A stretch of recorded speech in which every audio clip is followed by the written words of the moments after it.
Hello दोस्तों, नमस्कार। मैं भी एक आप सभी का बहुत बहुत स्वागत करता हूं आपके अपने इस यूट्यूब परिवार में। तो साथियों, आज के इस क्लास में एसएससी सीएचएसएल एग्जाम 2025 के लिए अति संभावित प्रश्नों को डिस्कस करेंगे 12 नवंबर के लिए। तो एसएससी सीएचएसएल टीयर 1 का एग्जाम 12 नवंबर से स्टार्ट होने जा रहा है। तो इसी को टारगेट करते हुए पिछले 5 वर्षों में जो बार बार सवाल पूछे गए हैं टीयर 1 के पेपर में, तो उन्हीं प्रश्नों को हम लोग काफ़ी अच्छी तरीके से तैयार कर रहे हैं। तो ये हमारी तैयारी अंतिम 10 दिनों की चल रही है, क्योंकि 10 दिनों बाद पेपर स्टार्ट होने जा रहा है। तो इसी को देखते हुए जो सबसे अधिक सवाल पूछे गए अभी तक टीयर 1 में, तो मेरे दोस्त उन्हीं प्रश्नों को हम लोग क्लास में बहुत ही अच्छी तरीके से तैयार कर रहे हैं। तो आज के इस क्लास में बेस्ट 60 क्वेश्चन को डिस्कस करेंगे और आप सभी का सही करने का टारगेट केवल 25 क्वेश्चन रहने वाले हैं। ओके, तो ये क्लास 15 नंबर की रहने वाली है। तो एक एक क्वेश्चन आप अच्छी तरीके से तैयार करिएगा यदि आपका भी पेपर 12 नवंबर से होने वाला है तो। ओके मेरे दोस्त, आप सभी से एक ही रिक्वेस्ट करेंगे, क्लास को एंड तक देखिएगा, काफी आपको बेनिफिट मिलने वाला है। जब आप अपने ऑफिशियल शिफ्ट में बैठेंगे तो आपको इस क्लास से फायदा मिलने वाला है, क्योंकि सेम टू सेम वही क्वेश्चन हम करा देंगे जो आपके शिफ्ट में मिलेंगे। सेम टू सेम वही सवाल आपके मिलेंगे। एक एक क्वेश्चन आप तैयार करिएगा, ठीक है मेरे दोस्त। तो एक दिन में इस टाइम 3 क्लास आ रही है, एक सुबह 8 बजे आ रही है, एक दोपहर 12 बजे और एक शाम 6 बजे। ये डेली क्लास की टाइमिंग हो रही है। तो चलिए दोस्त, इस क्लास को स्टार्ट करते हैं। लास्ट में आप लोग अपना स्कोर जरूर करिएगा, ठीक है मेरे दोस्त। हर एक टॉपिक से हर एक अलग अलग क्वेश्चन आपको मिलेंगे। देखिए, पौष मेला निम्नलिखित में से किस भारतीय राज्य में मनाया जाने वाला एक अनूठा त्योहार है? बताइए, पौष मेला किस भारतीय राज्य में मनाया जाने वाला एक अनूठा त्योहार है? तो याद रखिएगा, पश्चिम बंगाल में। तो पहले का डी ऑप्शन बिल्कुल राइट आंसर हो जाएंगे। चलिए अगला सवाल कॉल करिएगा। क्वेश्चन नंबर 2, जवाहरलाल नेहरू मणिपुर नृत्य अकादमी की स्थापना कब की गई थी? बताइए, जवाहरलाल नेहरू मणिपुर नृत्य अकादमी की स्थापना कब की गई थी? तो याद रखिएगा 1954 में की गई थी। बी ऑप्शन यहां से बिल्कुल राइट आंसर हो जाएंगे। चलिए अगला सवाल कॉल करिए। क्वेश्चन नंबर 3, निम्नलिखित में से किस संविधान ने भारत में कानून बनाने की प्रक्रिया को प्रेरित किया? बताइए, किस संविधान ने भारत में कानून बनाने की प्रक्रिया को प्रेरित किया? तो याद रखिएगा दोस्त, ब्रिटेन के संविधान ने। तो डी ऑप्शन यहां से क्या हो जाएगा, बिल्कुल राइट आंसर हो जाएंगे। चलिए अगला सवाल कॉल करते हैं। क्वेश्चन नंबर 4, भारत के संविधान का कौन सा अनुच्छेद किसी राज्य सरकार के कामकाज के संचालन से संबंधित है? बताइए, भारत के संविधान का कौन सा अनुच्छेद किसी राज्य सरकार के कामकाज के संचालन से संबंधित है? तो दोस्त मेरे याद रखिए, अनुच्छेद 166 है। ऑप्शन इस सवाल का बिल्कुल राइट आंसर हो जाएंगे। चलिए अगला सवाल कॉल करिए। क्वेश्चन नंबर 5, मैदान में कबड्डी टीम के प्रत्येक पाले में कितने खिलाड़ी होते हैं? बताइए, मैदान में कबड्डी टीम के प्रत्येक पाले में कितने खिलाड़ी होते हैं? तो याद रखिएगा 7 खिलाड़ी होते हैं। ऑप्शन ए सवाल का बिल्कुल राइट आंसर हो जाएंगे। चलिए अगला सवाल कॉल करिए। क्वेश्चन नंबर 6, फरवरी 1922 में संयुक्त प्रांत में निम्नलिखित में से कौन सी घटना घटी? बताइए, फरवरी 1922 में संयुक्त प्रांत में कौन सी घटना घटी थी? तो दोस्त मेरे याद रखिएगा, चौरी चौरा घटना घटी थी। ऑप्शन सी सवाल का बिल्कुल राइट आंसर हो जाएंगे। चलिए अगला सवाल कॉल करिए। क्वेश्चन नंबर 7, लता मंगेशकर को किस वर्ष में भारत रत्न से सम्मानित किया गया था? बताइए, लता मंगेशकर को किस वर्ष में भारत रत्न से सम्मानित किया गया? तो दोस्त मेरे याद रखिएगा 2001 में। ऑप्शन इस सवाल का बिल्कुल राइट आंसर हो जाएंगे। चलिए दोस्त अगला सवाल कॉल करिएगा। क्वेश्चन नंबर 8 को, हिंदुस्तानी शास्त्रीय परंपरा में भारतीय बांसुरी वादक हरिप्रसाद चौरसिया को 2000 में निम्नलिखित में से किस पुरस्कार से सम्मानित किया गया था? बताइए, हिंदुस्तानी शास्त्रीय परंपरा में भारतीय बांसुरी वादक हरिप्रसाद चौरसिया को 2000 में किस पुरस्कार से सम्मानित किया गया? तो याद रखिएगा पद्म विभूषण से। ऑप्शन इस सवाल का राइट आंसर हो जाएंगे। ओके, चलिए अगला सवाल कॉल करिए। क्वेश्चन नंबर 9, महालनोबिस मॉडल किस पंचवर्षीय योजना का आधार था? बताइए, महालनोबिस मॉडल एक किस पंचवर्षीय योजना का आधार था? तो याद रखिएगा दूसरी पंचवर्षीय योजना का आधार था। दूसरी पंचवर्षीय योजना 1956 में स्टार्ट हुआ था, 61 में समाप्त हो गया था। तो डी ऑप्शन इस सवाल का बिल्कुल राइट आंसर हो जाएंगे। चलिए दोस्त अगला सवाल कॉल करिए। क्वेश्चन नंबर 10 को, ओजोन परत किस प्रकार के बी किरण को अवशोषित करती है? बताइए, ओजोन परत किस प्रकार के बी किरण को अवशोषित करती है? तो याद रखिएगा पराबैंगनी बी किरण को। बी ऑप्शन बिल्कुल राइट आंसर हो जाएंगे। चलिए अगला सॉल्व कॉल करिए क्वेश्चन नंबर 11। निम्नलिखित में से कौन सा आमतौर पर अधिक जनसंख्या के कारण होता है? बताइए कौन सा आमतौर पर अधिक जनसंख्या के कारण होता है?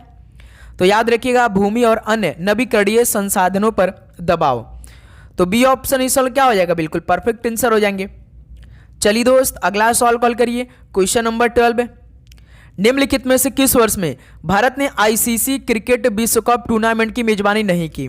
बताइए दोस्त मेरे, किस वर्ष में भारत ने आईसीसी क्रिकेट विश्व कप टूर्नामेंट की मेजबानी नहीं की थी?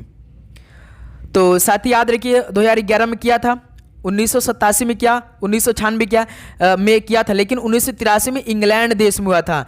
तभी तो भारत ने अपना पहला 50 ओवरों का पहला वर्ल्ड कप जीता था, कपिल देव की कप्तानी में वेस्ट इंडीज को हराकर इंग्लैंड में हुआ था 1983 का वर्ल्ड कप। ऑप्शन यहां से बिल्कुल राइट आंसर हो जाएंगे। अगला सवाल कॉल करिए क्वेश्चन नंबर 13। भारत द्वारा अल्प विकसित देशों के लिए शुल्क मुक्त टैरिफ वरीयता योजना की घोषणा कब की गई थी? यह महत्वपूर्ण सवाल होने वाला है, क्योंकि आपने देखा होगा कि भारत और अमेरिका के बीच में टैरिफ को लेकर बहुत ही विवाद हुआ था।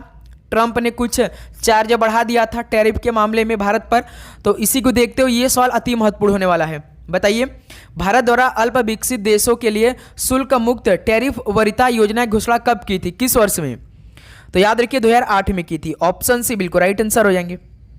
अगला सवाल कॉल करिए क्वेश्चन नंबर 14। निम्नलिखित में से किस तिथि को भारत अपना संविधान दिवस मनाता है? बताइए किस तिथि को भारत अपना संविधान दिवस मनाता है? तो याद रखिएगा 26 नवंबर को। ऑप्शन सी बिल्कुल राइट आंसर हो जाएंगे। अगला सवाल कॉल करिए दोस्त क्वेश्चन नंबर 15। आबनूस और महोगनी के पेड़ किस प्रकार के वनों में पाए जाते हैं? बताइए आबनूस और महोगनी के पेड़ किस प्रकार के वन में पाए जाते हैं? तो दोस्त मेरे याद रखिएगा उष्णकटिबंधीय सदाबहार वन में पाए जाते हैं। बी ऑप्शन बिल्कुल राइट आंसर हो जाएंगे। चलिए दोस्त अगला सवाल कॉल करिए क्वेश्चन नंबर 16। निम्नलिखित में से कौन अकबर के 9 रत्नों में से एक था? बताइए अकबर के 9 रत्नों में से एक कौन था? तो सर जी तानसेन थे। बी ऑप्शन यहां से बिल्कुल राइट आंसर हो जाएंगे। चलिए दोस्त अगला सवाल कॉल करिए question number 17। PM Ayushman Bharat health infrastructure mission किस वर्ष शुरू किया गया था? बताइए PM Ayushman Bharat health infrastructure mission किस वर्ष शुरू किया गया? तो दोस्त मेरे याद रखिए 2021 में। बी ऑप्शन यहां से बिल्कुल राइट आंसर हो जाएंगे।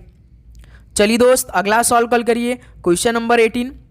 सब ये बारात किस धार्मिक समूह द्वारा मनाया जाता है? सब ये बारात किस धार्मिक समूह द्वारा मनाया जाता है? तो याद रखिएगा मुसलमान द्वारा मनाया जाता है। ऑप्शन इस सवाल का बिल्कुल राइट आंसर हो जाएंगे। चलिए दोस्त अगला सवाल कॉल करिए क्वेश्चन नंबर 19। वर्ष 1945 में ब्रिटेन में किस पार्टी की सरकार बनी? बताइए 1945 में ब्रिटेन में किस पार्टी की सरकार बनी थी? तो सर जी लेबर पार्टी की। बी ऑप्शन बिल्कुल राइट आंसर हो जाएंगे। चलिए दोस्त अगला सवाल कॉल करिए क्वेश्चन नंबर 20 को। भरतनाट्यम नृत्य शैली निम्नलिखित में से किस राज्य से संबंधित है? बताइए भरतनाट्यम नृत्य शैली किस राज्य से संबंधित है? तो दोस्त मेरे याद रखिएगा तमिलनाडु राज्य से। डी ऑप्शन बिल्कुल राइट आंसर हो जाएंगे। चलिए अगला सवाल कॉल करिए क्वेश्चन नंबर 21। वल्लभी जो प्राचीन भारत का एक शहर था, 5वीं से 8वीं शताब्दी एक किस राजवंश की राजधानी बनी थी? बताइए वल्लभी जो प्राचीन भारत का एक शहर था, 5वीं से 8वीं शताब्दी एक किस राजवंश की राजधानी बनी थी? तो याद रखिएगा मैत्रक राजवंश की राजधानी थी। ऑप्शन सी बिल्कुल राइट आंसर हो जाएंगे। ओके चलिए अगला सवाल कॉल करिए क्वेश्चन नंबर 22। निम्नलिखित में से कौन दिल्ली सल्तनत का अंतिम सुल्तान था? बताइए दिल्ली सल्तनत का अंतिम सुल्तान कौन था? तो दोस्त मेरे याद रखिएगा इब्राहिम लोदी था। बी ऑप्शन इस सवाल का बिल्कुल राइट आंसर हो जाएंगे। चलिए दोस्त अगला सवाल कॉल करिए क्वेश्चन नंबर 23। निम्नलिखित में से किस युद्ध को भारत में ब्रिटिश राज की औपचारिक शुरुआत माना जाता है? बताइए किस युद्ध को भारत में ब्रिटिश राज की औपचारिक शुरुआत माना जाता है? तो याद रखिएगा प्लासी का युद्ध। प्लासी युद्ध किस वर्ष में हुआ था? कोई बता सकता है? चलिए कमेंट करके बताइए प्लासी युद्ध किस वर्ष में हुआ था? सभी दोस्त बताएंगे। चलिए दोस्त अगला सवाल कॉल करिए क्वेश्चन नंबर 24। भारतीय संविधान का कौन सा अनुच्छेद स्पष्ट रूप से यह व्यवस्था प्रदान करता है कि राष्ट्रपति पुनर्निर्वाचन के लिए योग्य है? बताइए भारतीय संविधान का कौन सा अनुच्छेद स्पष्ट रूप से यह व्यवस्था प्रदान करता है कि राष्ट्रपति पुनर्निर्वाचन के लिए योग्य होता? तो सर जी अनुच्छेद 57 में। बी ऑप्शन बिल्कुल राइट आंसर हो जाएंगे। ओके, चलिए अगला सवाल कॉल करिए क्वेश्चन नंबर 25 को। जगन्नाथ मंदिर पुरी में किन 3 भगवानों की मूर्तियां स्थापित है? बताइए, जगन्नाथ मंदिर पुरी में किन 3 भगवानों की मूर्तियां स्थापित है? तो याद रखिएगा जगन्नाथ की, बलभद्र की और सुभद्रा जी की। तो बी ऑप्शन इस सवाल का बिल्कुल परफेक्ट आंसर हो जाएंगे। तो साथ ही आप चैनल पे नए तो सब्सक्राइब जरूर करिएगा और नोटिफिकेशन को ऑन करिएगा, क्योंकि लगातार हम वही क्वेश्चन आपको प्रोवाइड कर दे रहे हैं जो पेपर में आ रहे हैं। एक दिन में लगभग 4 क्लास, जैसे हमने आपसे पूछा था कि सर क्या टॉपिक वाइज ही क्लास स्टार्ट किया जाए, तो बहुत सारे स्टूडेंट ने कमेंट किया यस। तो अब आपको टॉपिक वाइज भी क्लास आनी स्टार्ट हो चुकी है, तो इसलिए भाई नोटिफिकेशन को आप जरूर ऑन करिएगा, जिससे क्या होगा कि जब हम क्लास दें तो तुरंत आप सभी के पास नोटिफिकेशन जाए। गंगूबाई हंगल और प्रभा अन्ने ये किस घराने की प्रतिपादक थी? बताइए, गंगूबाई हंगल और प्रभा अन्ने किस घराने की प्रतिपादक थी? तो दोस्त मेरे याद रखिएगा किराना घराने की। ऑप्शन सी बिल्कुल राइट आंसर हो जाएंगे। अगला सवाल कॉल करिए क्वेश्चन नंबर 27। चित्तानी रामचंद्र हेगड़े निम्नलिखित में से किस नृत्य से संबंधित थे? बताइए, चित्तानी रामचंद्र हेगड़े ये किस नृत्य से संबंधित थे? तो दोस्त मेरे याद रखें यक्षगान नृत्य से। यक्षगान कहाँ का है? कर्नाटक का है। डी ऑप्शन बिल्कुल राइट आंसर हो जाएंगे। अगला सवाल कॉल करिए क्वेश्चन नंबर 28। वैदिक जीवन की आश्रम प्रणाली के अनुसार निम्नलिखित में से जीवन का तीसरा चरण कौन सा था? बताइए, वैदिक जीवन की आश्रम प्रणाली के अनुसार जीवन का तीसरा चरण कौन सा था? तो सर ये वानप्रस्थ था। डी ऑप्शन बिल्कुल राइट आंसर हो जाएंगे। ओके, चलिए अगला सवाल कॉल करिए क्वेश्चन नंबर 29। निम्नलिखित में से कौन सी एशिया की सबसे बड़ी कृत्रिम झील है? बताइए, एशिया की सबसे बड़ी कृत्रिम झील कौन सी है? तो याद रखिएगा भोपाल झील है। डी ऑप्शन बिल्कुल राइट आंसर हो जाएंगे। अगला सवाल कॉल करिए दोस्त क्वेश्चन नंबर 30। हेमिस उत्सव किस राज्य या केंद्र शासित प्रदेश में मनाया जाता है? बताइए, हेमिस उत्सव किस राज्य या केंद्र शासित प्रदेश में मनाया जाता है? तो दोस्त मेरे याद रखिएगा लद्दाख राज्य में। डी ऑप्शन बिल्कुल राइट आंसर हो जाएंगे।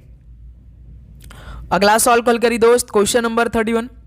वर्ष 2002 में जाकिर हुसैन किस पुरस्कार से सम्मानित होने वाले सबसे कम उम्र के ताल वादक बने? वर्ष 2002 में जाकिर हुसैन किस पुरस्कार से सम्मानित होने वाले सबसे कम उम्र के तालक वादक बने? तो याद रखिएगा दोस्त मेरे पद्म भूषण से। बी ऑप्शन बिल्कुल राइट आंसर हो जाएंगे। अगला सवाल कॉल करिए क्वेश्चन नंबर 32 को। भारत के संविधान के किस अनुच्छेद में यह प्रावधान है कि भारत का एक उपराष्ट्रपति भी होगा? बताइए, भारत के संविधान के किस अनुच्छेद में यह प्रावधान है कि भारत का एक उपराष्ट्रपति भी होगा? तो दोस्त मेरे याद रखिएगा अनुच्छेद 63 में है। बी ऑप्शन बिल्कुल परफेक्ट आंसर हो जाएंगे। अगला सवाल कॉल करिए क्वेश्चन नंबर 33। एलोरे का भव्य कैलाश मंदिर किस राष्ट्रकूट राजा के शासनकाल के दौरान बनाया गया था? बताइए, एलोरा का भव्य कैलाश मंदिर किस राष्ट्रकूट राजा के शासनकाल के दौरान बनाया गया? तो याद रखिएगा कृष्ण प्रथम के द्वारा। ऑप्शन बी बिल्कुल राइट आंसर हो जाएंगे। ओके, तो इसलिए मेरे दोस्त नोटिफिकेशन को आप ऑन करिएगा, जरूर से जरूर नोटिफिकेशन को ऑन करिएगा।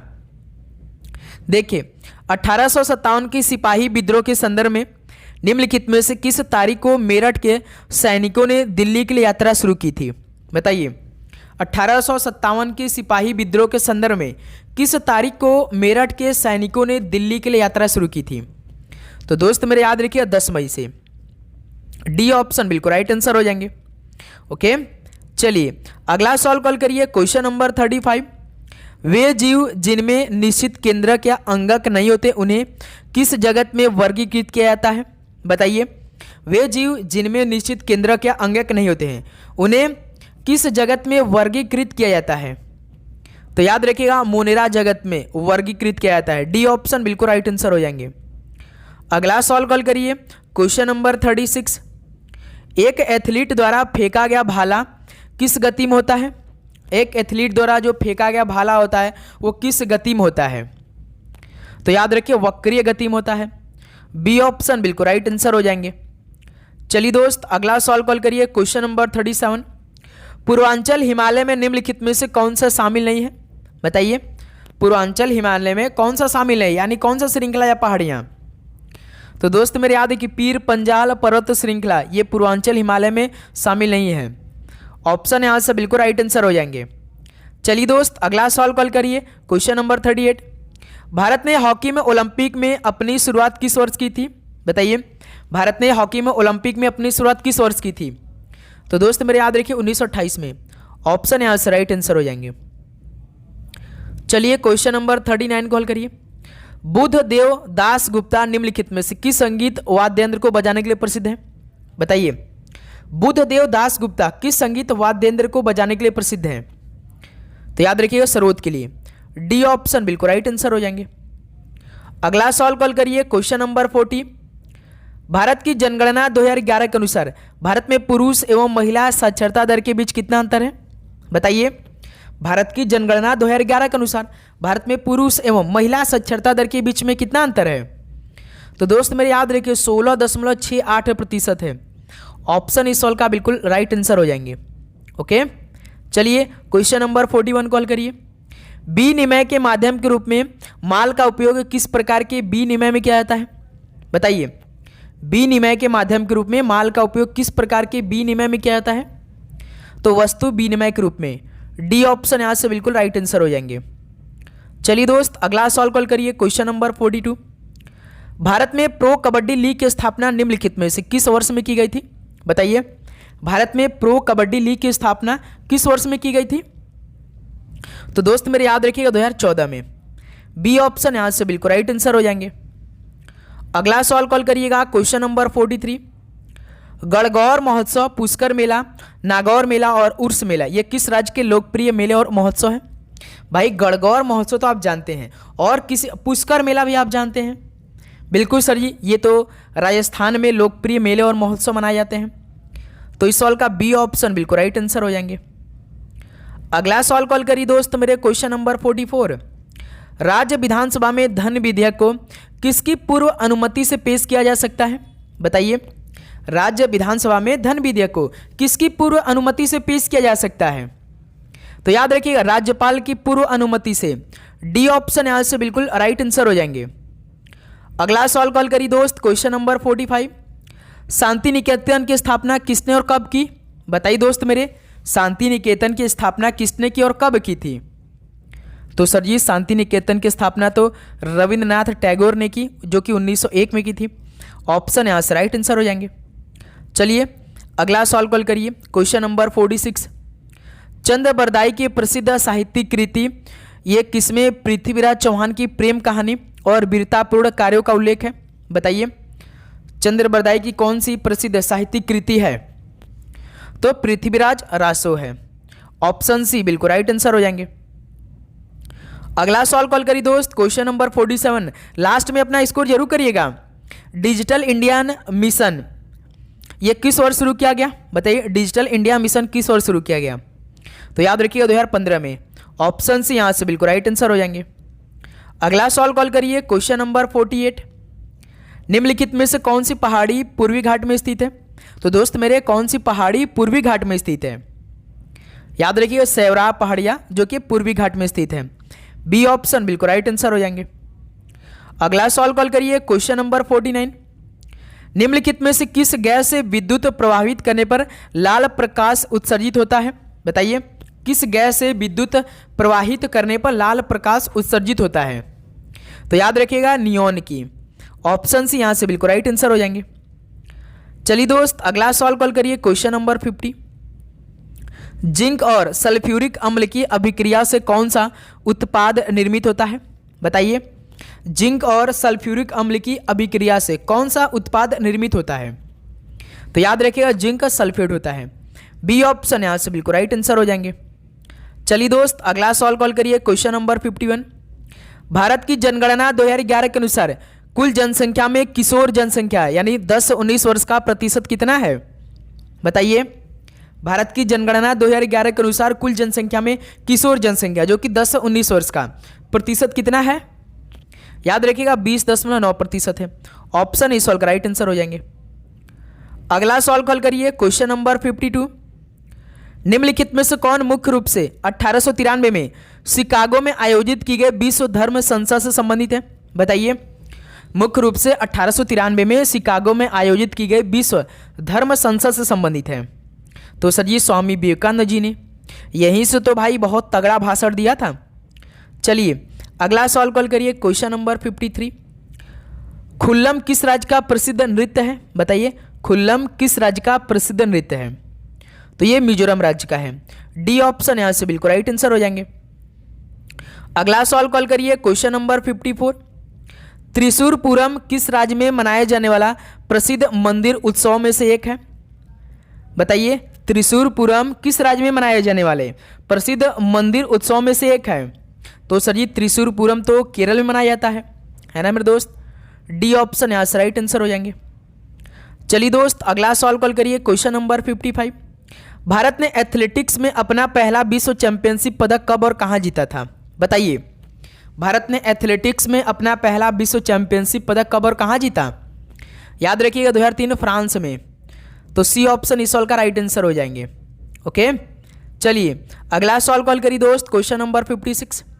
स्मार्ट सिटीज मिशन किस ओर शुरू किया गया? स्मार्ट सिटीज मिशन किस ओर शुरू किया गया? तो याद रखिएगा 2015 में। ऑप्शन इस सवाल का राइट आंसर हो जाएंगे। अगला सवाल कॉल करिए दोस्त, क्वेश्चन नंबर 57। 12 मार्च 1930 को जब महात्मा गांधी ने दांडी मार्च शुरू किया तब भारत का वायसराय कौन था? बताइए, 12 मार्च 1930 को जब महात्मा गांधी ने दांडी मार्च शुरू किया तब भारत का वायसराय कौन था? तो सर जी लॉर्ड इरविन था। बी ऑप्शन यहां से बिल्कुल राइट आंसर हो जाएंगे। चलिए दोस्त अगला सवाल कॉल करिए, क्वेश्चन नंबर 58। निम्नलिखित में से किस युद्ध में गौर के मोहम्मद ने 1194 ईस्वी में गढ़वाल वंश के जयचंद को हराया था? बताइए, किस युद्ध में गौर के मोहम्मद ने 1194 ईस्वी में गढ़वाल वंश के जयचंद को हराया था? तो याद रखिए चंदावर के युद्ध में। ऑप्शन यहां से बिल्कुल राइट आंसर हो जाएंगे। ओके, अगला सवाल कॉल करिए दोस्त, क्वेश्चन नंबर 59। द्वितीय हरित क्रांति प्रकोष्ठ का मुख्यालय किस शहर में स्थित था? बताइए, द्वितीय हरित क्रांति प्रकोष्ठ का मुख्यालय पटना में था। ऑप्शन सी बिल्कुल परफेक्ट आंसर हो जाएंगे। चलिए दोस्त लास्ट क्वेश्चन बताइए आज की इस क्लास का। तो जैसलमेर में पाई जाने वाली जल संचयन प्रणाली की पहचान कीजिए। जैसलमेर में पाई जाने वाली जल संचयन प्रणाली की पहचान कीजिए। तो सर जी खड़ीन है। ऑप्शन सी बिल्कुल राइट आंसर हो जाएंगे। तो साथ ही फाइनली ये 60 क्वेश्चन कंप्लीट हो गया। तो बताइए आप सभी का टोटल 60 क्वेश्चन में से कितना स्कोर रहा? ईमानदारी के साथ बताइएगा। तो उम्मीद करूंगा दोस्त आपको हर एक क्वेश्चन बहुत ही शानदार तरीके से याद हुआ होगा। आपने पूरे 60 के 60 क्वेश्चन तैयार कर लिए होंगे, क्योंकि मेरे दोस्त हम वही क्वेश्चन करा रहे हैं जो आपके पेपर में आने वाले हैं टीयर 1 में। ठीक है, आपको अभी टीयर 2 पे ध्यान नहीं देना, केवल टीयर 1 पे पहले क्वालिफाई करिए, क्योंकि टीयर 1 में आप जानते हैं कि 25 तो आपका जीके आने वाला है। 25 क्वेश्चन इंग्लिश आएंगे, 25 क्वेश्चन मैथ आएंगे और 25 क्वेश्चन रीजनिंग। तो रीजनिंग आपको हम 12 बजे वाली क्लास में प्रोवाइड कर रहे हैं। ठीक है, तो जरूर से जरूर ज्वाइन करिएगा। हर एक क्वेश्चन को तैयार करिए, अधिक से अधिक प्रीवियस ईयर के सवाल लगाइए, मॉक टेस्ट लगाइए। ठीक है मेरे दोस्त, तो चलिए इस क्लास को यहीं पर समाप्त करते हैं। मिलते हैं साथ ही एक और नए क्लास में। और भी आपके मन में कोई भी डाउट है या कोई क्वेश्चन है तो जरूर पूछेगा। ठीक है, तो सभी को जय हिंद जय भारत। आपको एग्जाम के लिए बेस्ट ऑफ लक, आपका पेपर बहुत अच्छा जाए। तो जय हिंद जय भारत।